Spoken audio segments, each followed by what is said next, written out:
नाम सतार जोगी। ये हमारा जदी बुनियादी काम है। हमारी आबादी, हमारा जो ज़मीन जागीर, ये सांप और मुरली है। तो हमारा गुजारा जो भी है, जो इसी सांपों के ऊपर ही करते आए हज़ारों सालों से, और आज भी यही है।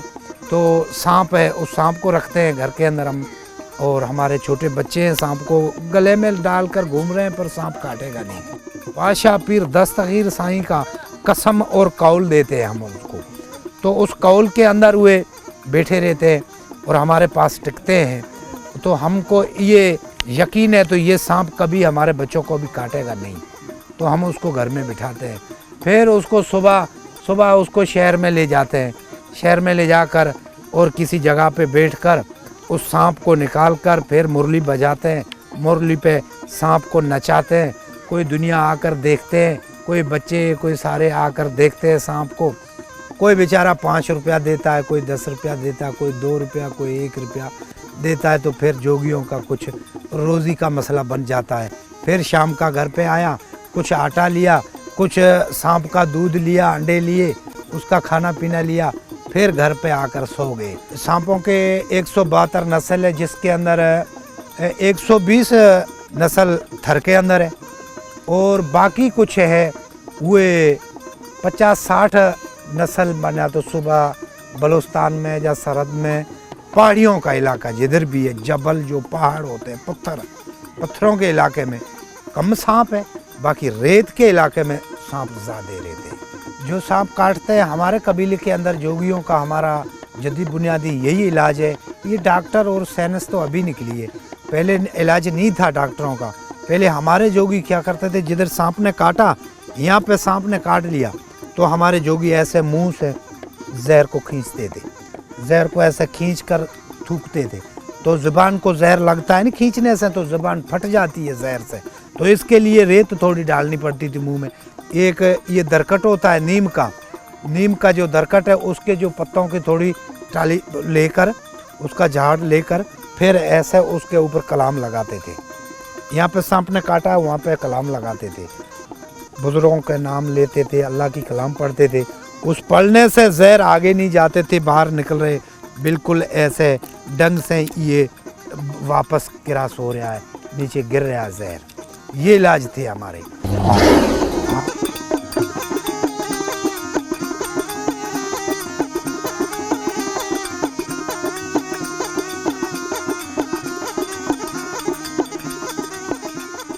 उसके बाद एक पे और भी इलाज का हमारे पास मनका था सांपों का, जिसको जहर मोरा बोलता है। काला जो तलियर नस्ल का जो सांप है, जिसमें जहर मोरा होता है, वो जहर मोरे वाला सांप अभी सर्दियों में 4 महीना बाहर नहीं निकलेगा, अंदर ही अंदर रहेगा। अंदर फिर वो मिट्टी है, चीकी मिट्टी चाटते हैं, उसी चीकी मिट्टी का और सांप के अपने जहर का उसके तालू के अंदर टिकला बन जाता है।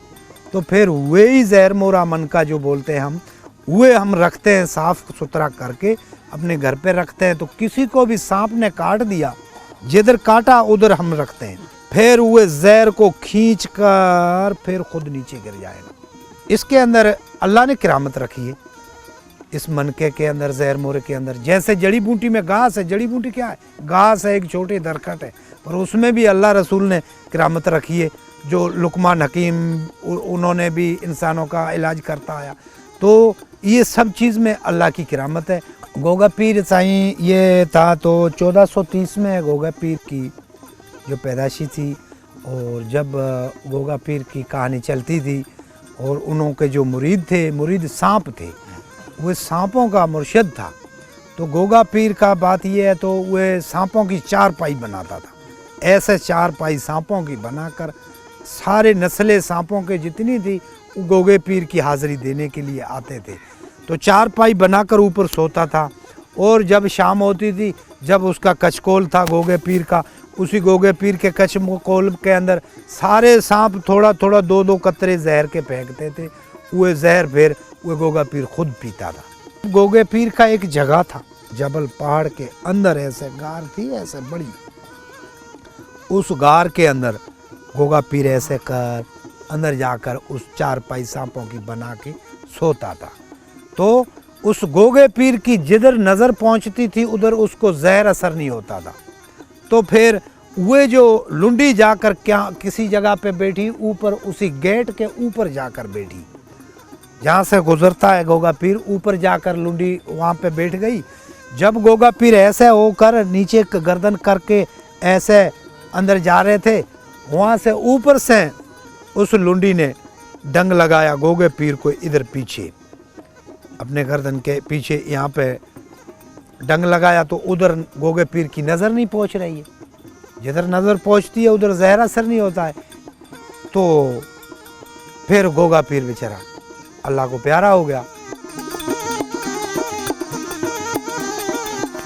हम सांप को रखते हैं तो एक इसको दूध पिलाते हैं और अंडे खिलाते हैं और गोश्त खिलाते हैं। जंगल के अंदर ही ये सांप है, बड़े सांप है नहीं, काले सांप, बड़े सांप, ये चूहे हुए, चूहों को खा जाता है, कोई और छोटे मोटे जानवर है उनको खाता है।